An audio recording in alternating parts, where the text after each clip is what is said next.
ঈসা আলাইহিস সালামকে আল্লাহ এই বর্তমান ফিলিস্তিন বাইতুল আকসার একটা মসজিদ আছে, এটাকে শাম বলা হয়, শাম, এখানেই ঈসা আলাইহিস সালাম মসজিদে অবতরণ করবেন। এই সিরিয়াকে শাম বলা হয়, আহলুস শাম। এই মসজিদে তিনি অবতরণ করবেন। মসজিদের মিনারা সেই সময় থাকবে সাদা, দুই ফেরেশতার কাঁধে চড়ে ঈসা আলাইহিস সালাম আগমন করবেন। ইমাম হাকিম মুস্তাদরিকে হাকিমের মধ্যে লিখতেছেন ঈসা আলাইহিস সালাম ওখান থেকে নেমে সরাসরি বাইতুল্লাহতে আসবেন। বাইতুল্লাহ এসে নামাজ পড়বেন ইমাম মেহেদীর পিছনে। এখান থেকে ইমাম মাহদীকে নিয়ে তিনি মদিনাতে সরাসরি চলে যাবেন। যাইয়া তিনি মদিনায় রাসূলুল্লাহ রওজার পাশে দাঁড়িয়ে নবীকে সালাম দিবেন। ইমাম হাকিম লিখতেছেন আল্লাহ রাসূল বলতেছেন আমি প্রকাশ্যে আমার ঈসার সালামের জবাব আমি সেই দিন দিব। হাজার হাজার মুসলমান নবীর কণ্ঠের আওয়াজ, সালামের আওয়াজ শুনতে থাকবে। ঈসা আলাইহিস সালাম যুদ্ধের অনুমতি চাবে রাসূলুল্লাহর কাছে, এখানে দাঁড়ায় রওজা শরীফের পাশে। দুনিয়ার কে কি বললো না বললো এগুলি তো তাকানোর সময় নাই ভাই। মুসলমানদের এমন করুণ পরিণত হলো যে মুসলমান তার রওজা, নবীর রওজা সংরক্ষণ করতে পারে না। ক্রুসেডাররা সারা পৃথিবীর মুসলমানদেরকে এইভাবে তছনছ করে দিয়েছিল। আহা, কত মানুষের রক্ত ঝরছে। বাইতুল আকসা খ্রিস্টানরা যেই দিন দখল করেছিল হাঁটু পর্যন্ত রক্ত ছিল।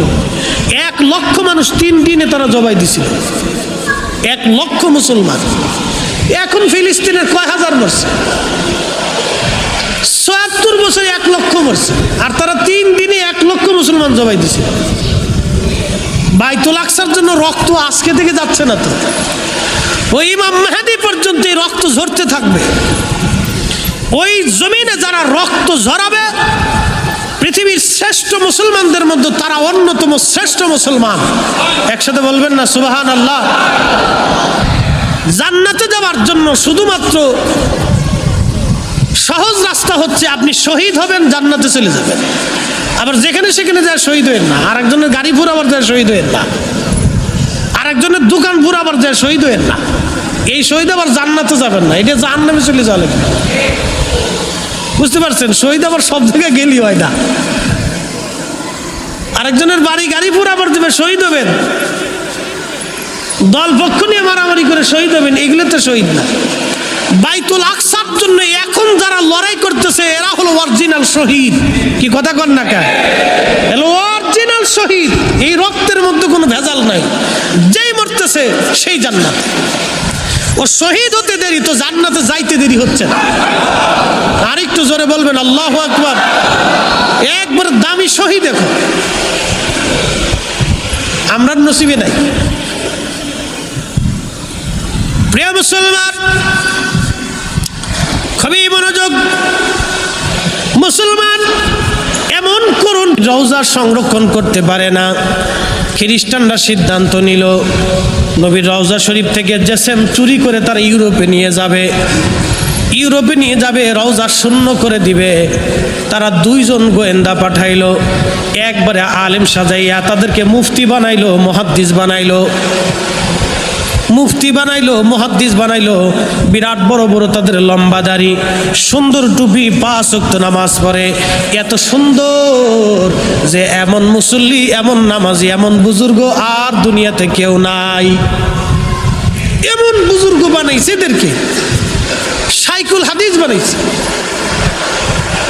খুব ব্রেনি, একবারে সাক্কা ব্রেনওয়ালা 2 গোয়েন্দারে এরা ট্রেনিং দিওয়াইয়া বছরের পর বছর শিক্ষিত বানাইয়া পুরা ইসলাম ধর্মের উপরে কমপ্লিট পরিপূর্ণ একবারে শাইখুল হাদিস বানাই দিয়ে, নামাজি ফাঁকা বক্ত বানাই দিয়ে মদিনায় পাঠাই দিচ্ছে। এরা রাসূল কারীমের রওজার পাশে স্থান নিল, ঘর নির্মাণ করলো। এখানে বৈশা তারা ইবাদত করতে থাকলো। আর মানুষ আসলে মানুষে খুব দান সৎকা করে, ওদেরকে অনেক টাকা পয়সা দিয়ে দিছে। যে আসে তারে দান করে। তো মদিনার মানুষ দান করে, বুজুর্গ সারাদিন রাত ভর নামাজে কাটায়। মানুষ দেখে যে দিনে নামাজ পড়তেছে, রাতে নামাজ পড়তেছে। তো এরকম 2-3 মাস 4 মাস চলে যাওয়ার পরে সবাই তাদের প্রতি একটা বিশ্বাস এসে গেল, না এরা অনেক বড় বুজুর্গ। বুঝতে পারছেন? বিরাট বড় বুজুর্গ। মুসলমানদের কি কঠিন সিচুয়েশন গেছে আপনি জানেন না। সুলতান গাজী সালাউদ্দিন আইয়ুবী যে মুসলমানদের কত বড় ত্রাণকর্তা ছিল, এটি ইতিহাস না বললে বুঝতে পারবেন না যে মুসলমানের কিছু ছিল না, কিচ্ছু ছিল না। যে নবীর রওজা সংরক্ষণ করবে এটাও নাই। মদিনার যে গভর্নর, ইউরোপিয়ান ক্রুসেডার খ্রিস্টানরা তাকে অর্থ দিয়ে কিনে নিল। কল্পনা করতে পারবেন মদিনার গভর্নর আপনাকে 1000 কোটি টাকা দিলেও আপনি মসজিদে আগুন লাগাইতে দিবেন? এই কথা বলেন না কেন? দেবেন? জীবন চলে গেল না। মানুষের জীবন সবচেয়ে দামি। আমার জীবন চলে গেলেও আমি আল্লাহর ঘরে আগুন লাগাইতে দেব না, এটাই সত্য। কথা বলেন ঠিক কিনা? রাসূল কারীমের রওজা থেকে লাশ চুরি করে নিয়ে যাবে, মদিনার গভর্নরকে টাকা দিয়ে বুঝাই নিল, খ্রিস্টানরা কিনে ফেললো। তাহলে মুসলমানের কি করুণ পরিণতি ছিল আপনি একটু বুঝেন তো। কি ভয়াবহ পরিণতি সেই সময় ছিল মুসলমানদের। গভর্নর বলল আচ্ছা ঠিক আছে আপনারা নিয়ে যান। মুসলমান মদিনার গভর্নর, হাই হাই হাই, নিয়ে যান। পাহারাদার যে ছিল রাসূলের রওজা পাহারা দিত, তাকেও টাকা দিয়ে কিনে ফেললো যে তুমি কোনো কথা বলবা না। বলল আচ্ছা ঠিক আছে। মানুষ টাকার কাছে কতটা ঈমান বিক্রি করে দেয় শুধু তাই দেখেন, টাকার কাছে। সেদিন এক শায়েখরে দেখতেছি ওয়াজ করতেছে, বুকে হাত বেঁধে নামাজ পড়ে। ডোন্ট মাইন্ড, মনে কিছু নিবেন না, আল্লাহর রাস্তে মাফ করবেন। সে বলতেছে ফিলিস্তিনে আজকে যারা মারা যাচ্ছে তাদের দাড়ি নাই, মহিলারা দেখেন কোনো পর্দা নাই। উনি এখন দাড়ি আর পর্দা দেখতেছে। মুসলমান বাইতুল আকসা হারাই ফেলতেছে, উনি দাড়ি পর্দা দেখতেছে। আরে বেটা, তোমার মুখে দাড়ি আছে, জুব্বা আছে, পাগড়ি আছে, তুমি করছো কি? ওরা দাড়ি ছাড়া বলারা ওই ময়দানে বাইতুল আকসার জন্য জিহাদ করতেছে। কি কথা বলেন ঠিক কিনা? তুমি এখন দাড়ি দিয়ে কি করবা? তুমি এখন বুরকা দিয়ে কি করবা? উনি এখন দাড়ি আর বুরকা খুঁজতেছে, মানে ওদের ভুল ত্রুটি খুঁজতেছে, যে এর ভুল আছে, উনি ভুল দেখতেছে এখন। মোহতারাম উপস্থিতি, খুব মনোযোগ দিয়ে। এইরকম মুনাফিক ওই জমানাতেও ছিল, এরকম বেঈমান ও জমানাতেও ছিল, এটা নতুন না। তো হাজরাতে রাসূল কারীমের রওজা মুবারক জেসে মুবারক চুরি হয়ে যাবে, তখন সুলতান ছিলেন মিশরের সুলতান নুরউদ্দিন জঙ্গি রাহিমাহুল্লাহ। তিনি সুলতান গাজী সালাউদ্দিন আইয়ুবীর আগে, আর সুলতান গাজী সালাউদ্দিন আইয়ুবী নুরউদ্দিন জঙ্গির প্রধান সেনাপতি। সুলতান নুরউদ্দিন জঙ্গি খুব আবেদ এবং জাহেদ এবং আলেম ছিলেন। ওনার শাইখ ছিলেন আল্লামা ইমাম ইজ্জুদ্দিন রহমাতুল্লাহ আলাইহি। বিশ্ববিখ্যাত হাফিজুল হাদিস ছিলেন ইমাম ইজ্জুদ্দিন, লক্ষ লক্ষ হাদিসের হাফিজ ছিলেন উনি। ওনার শাইখ ছিল সুলতান নুরউদ্দিন জঙ্গির শাইখ। সুলতান নুরউদ্দিন জঙ্গি ওনার কাছ থেকে পরামর্শ নিতেন। একবার জোরে বলা যাবে কি মারহাবা? অনেক ইতিহাস। তিনি ঘুমিয়ে আছেন, স্বপ্নে আল্লাহ রসুল আসছেন। হে সুলতান নুরউদ্দিন, তোমার রসুলের জেসেম তো চুরি করে নিয়ে যাচ্ছে কাফেররা। একসাথে বলবেন আল্লাহু আকবার। নবী স্বপ্নে আসছে, হে সুলতান নুরউদ্দিন, তোমার নবীর জেসেম চুরি করে নিয়ে যাচ্ছে কাফেররা। নবীজি দুইজনের ছবি দেখায় বলেন, এই দুইজনকে দেখো, এরা ছদ্মবেশ ধরে কুফফারদের গোয়েন্দা হয়ে আমার রওজার পাশ থেকে আমার জেসেম চুরি করে নেওয়ার জন্য ষড়যন্ত্র করতেছে। তুমি তাড়াতাড়ি আসো, তোমার নবীর জেসেমকে সংরক্ষণ করো, হেফাজত করো। একসাথে বলবেন আল্লাহু আকবার। মদিনার গভর্নর কাফেরদের কাছে বিক্রি হয়েছে, কিন্তু সুলতান নুরউদ্দিন জঙ্গি বিক্রি হয় নাই। আরে এই আমার আপনার মতো লোক কুফফার আর বেঈমান ইহুদিদের কাছে বিক্রি হবে, কিন্তু ফিলিস্তিনের স্বাধীনতাকামী মুক্তিযোদ্ধারা ওই কুফফার আর বেঈমানদের কাছে বিক্রি হয় নাই। কথা কোন ঠিক না বেঠে? ওরা বিক্রি হয় নাই, ওরা মাথা বিক্রি করে দেয়নি। আমরা দিতে পারি, ওরা দেয়নি। ওদের দাড়ি নাই কিন্তু ওরা দেয় নাই। আমরা দাড়ি আছে, আমরা বিক্রি করে দিতে পারি।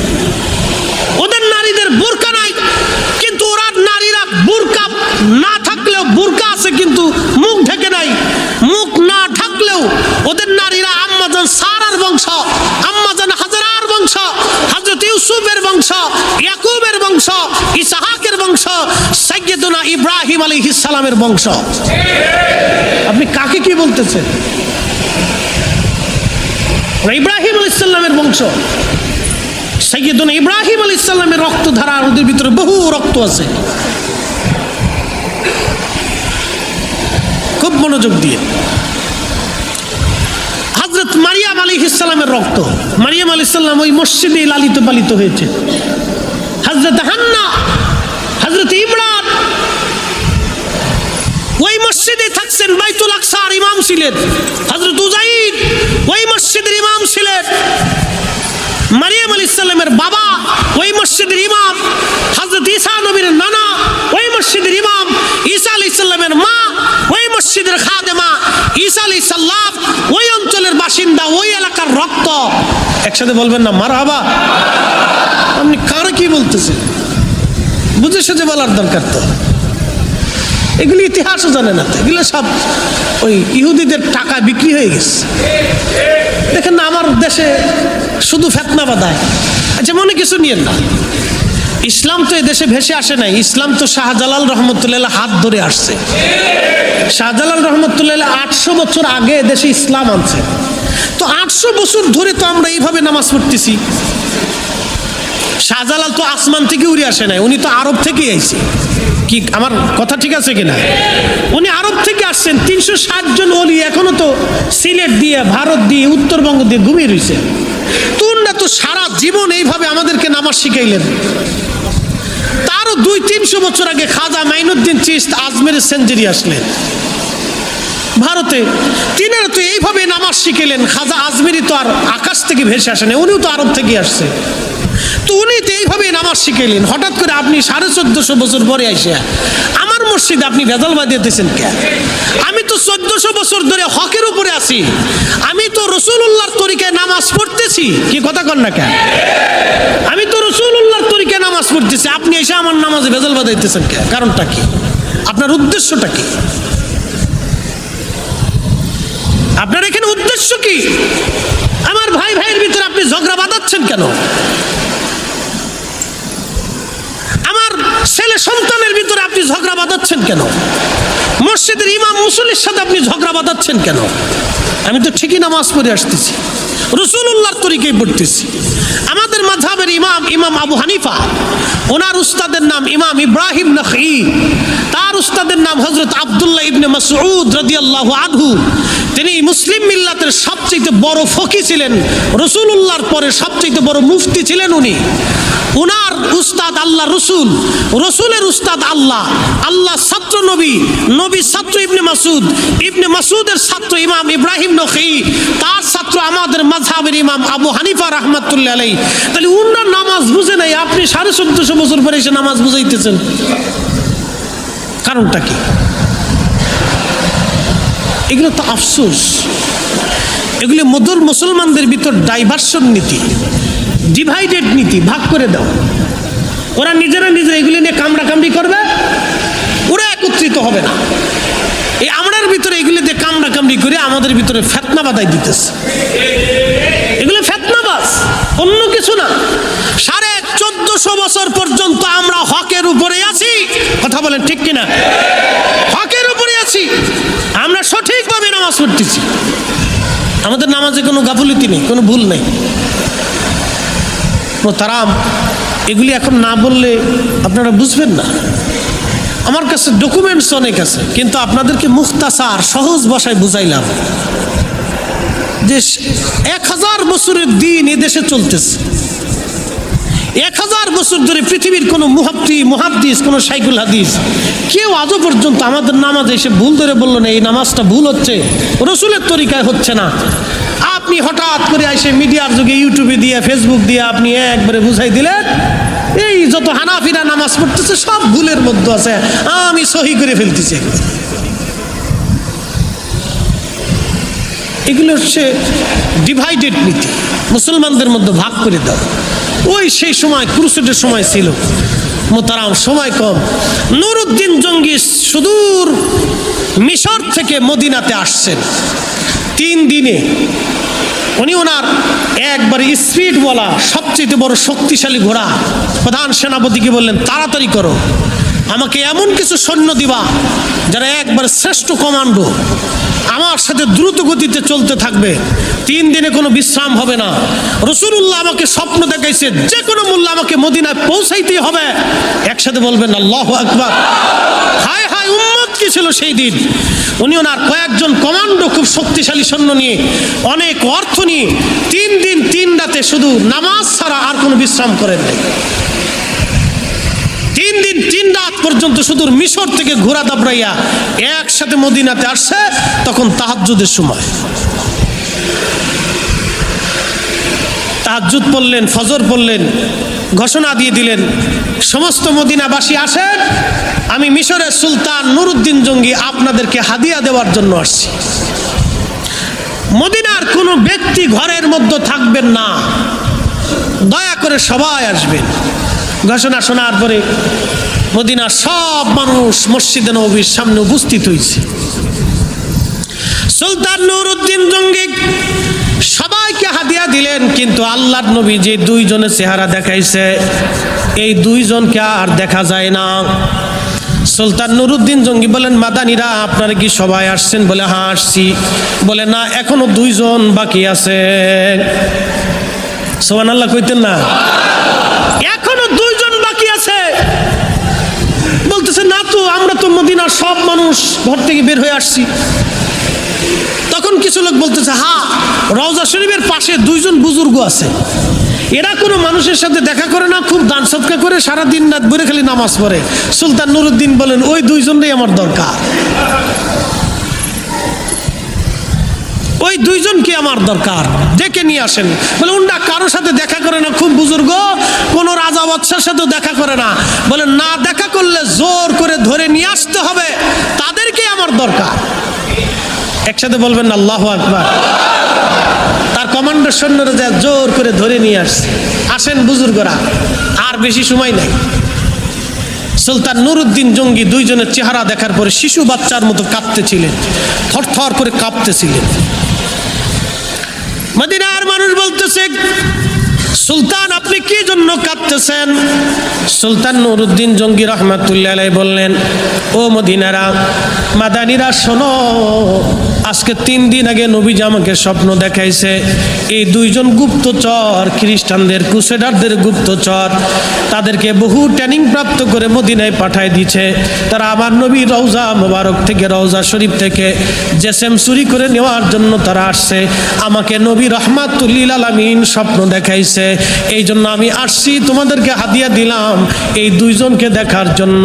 মাদানীরা বলতেছে, সুলতান প্রমাণ কি? সুলতান বললেন, প্রমাণ নেওয়ার জন্য আমি তাদের ঘরে যাব। তাদের ঘরে যাওয়া হলো, বিরাট বড় জায়নামাজ বিছানো। সুলতান জায়নামাজ টান দেওয়ার পরে দেখি বিরাট বড় একটা পাথর, পাথর সরানোর পরে দেখতেছে বিরাট বড় একটা সুড়ঙ্গ। এই সুড়ঙ্গটা রহমাতুল্লিল আলামিন রওজা মুবারকের দিকে চলে গেছে। সুড়ঙ্গের ভিতরে ঢুকে দেখা গেল, হ্যাঁ রওজা শরীফের কিনারা পর্যন্ত চলে গিয়েছিল। ওই খ্রিস্টান ক্রুসেডাররা বলল, সুলতান আজকে রাত্রিবেলা বৃষ্টি হয়েছে, বৃষ্টির পানি এসে সুড়ঙ্গ ভরে দিয়েছে মালি দিয়ে, যদি বৃষ্টি না হতো তাহলে আজকে রাত্রিবেলায় নবীর রওজা থেকে লাশ চুরি করে নিয়ে চলে যেতাম। সারা মদিনার মানুষ হতবাক। সুলতান নুরুদ্দিন জঙ্গি তাদেরকে হত্যা করলেন, বললেন না তাদেরকে মেরে ফেললে দিলে হবে না, এই মদিনার মাটির নিচে তাদের কোনো জায়গা হবে না, তোমরা আগুন জ্বালাও, একবারে পুরাইয়া তাদেরকে ভস্ম করে দিব, যাতে দুনিয়ার মধ্যে কোনো অস্তিত্ব তাদের না থাকে। একবার জোরে বলা যাবে কি সুবহানাল্লাহ? সুলতান নুরুদ্দিন জঙ্গি একবারে পুরাইয়া ভস্ম করে মাটির সাথে বাতাসের সাথে মিলিয়ে দিল, যে এদের অস্তিত্ব মদিনাতে থাকবে না। সুলতান নুরুদ্দিন জঙ্গি ক্রুসেডের বিরুদ্ধে সারা জীবন জিহাদ করছে। আল্লাহ রসুল ঠিক বলেছিলেন, এই বাইতুল আকসার আশেপাশে কিয়ামত পর্যন্ত কিছু বান্দা থাকবে যারা মিথ্যার সাথে লড়াই করতে থাকবে, পৃথিবীর কোনো শক্তি তাদেরকে পরাস্ত করতে পারবে না, তারা বিজিত হবে আজ অথবা কাল। সুলতান নুরুদ্দিন জঙ্গির ইন্তেকাল হওয়ার পরে সুলতান গাজী সালাবউদ্দিন আইয়ুবী রাহিমাহুল্লাহ, তিনি সেই বীর মুজাহিদ 23টা মুসলিম দেশ ক্রুসেডার খ্রিস্টান কুফফারদেরকে বিতাড়িত করে জীবনের শেষ সময়ে বাইতুল আকসা বিজয় করলেন। বিজয় করার পরে হাজার হাজার হাজার হাজার হাজার লক্ষ লক্ষ মুসলমানের সামনে বাইতুল আকসার উপরে দাঁড়ায় ভাষণ দিয়ে বলেছিলেন, এ মুসলমান আমির উমরারা, তোমরা আমার তিনটা জিনিস মেনে রাখবে, শুনে রাখবে, যতদিন মনে রাখবে ততদিন পরাজিত হবে না। এক নম্বর, মুসলমানদের ভিতরে ক্ষমতার লোভ থাকবে না। দুই নম্বর, মুসলমানদের ভিতরে ওই মদের নেশা থাকবে না। তিন নম্বর, মুসলমানরা কোনো নারী নেশা করবে না। মুসলমান আমির উমরারাই তিনটা নেশা থেকে যদি দূরে থাকে, নারী নেশা, মদের নেশা আর ক্ষমতার নেশা, তিনটা নেশা থেকে যদি তারা দূরে থাকে, তাহলে সারা পৃথিবীর কুফাররা মুসলমানদের কাছে মাথা নত করবে। আর মুসলমান আমিরদের মধ্যে যদি তিনটা নেশা থাকে, তাহলে সারা পৃথিবীর মুসলমানরা কাফেরদের কাছে মাথা নত করবে। হিসাব কষে দেখে, ওনারা তো বিশ্ব বিজেতা ছিল, যাহা বলেছে হিসাব কষে বলেছে। এই জন্য মোহতারাম, আমাদের কাজ হচ্ছে মানুষদেরকে আল্লাহর দিকে ডাকা। ওয়ামুরুনা বিল মারুফ ওয়া ইয়ানহাউনা আনিল মুনকার, মানুষকে ভালো কাজের দিকে ডেকে আনা, খারাপ কাজ থেকে ফিরিয়ে রাখা, এটা হচ্ছে আমাদের কাজ, সবার কাজ, শুধু আমাদের একার না, খতিব সাহেবের একার দায়িত্ব না, মসজিদের কমিটির দায়িত্ব একার না, সবার দায়িত্ব আমাদের।